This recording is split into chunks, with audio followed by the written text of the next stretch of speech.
There are so many fire sprinkler software options out there right now, from base CAD software to hydraulic calculations, sprinkler-specific extensions, BIM tools, PDF workflow tools, and every one of them wants your money. So how do you actually know where to start? Most designers pick the wrong tool first, spend a year fighting the software instead of learning the craft. And then they stall out, not because they aren't capable, but because nobody gave them a clear path.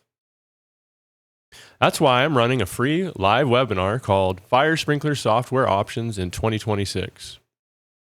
One honest walkthrough, the tools worth your time, the ones costing designers years they'll never get back, and a teaching progression that actually works. And here's my promise. No pitch in the middle. When the teaching is done, you get a 1-minute exit window before anything is offered. You can stay or leave, no pressure either way.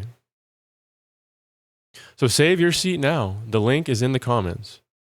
30 minutes of your time could save you years of chasing the wrong tools.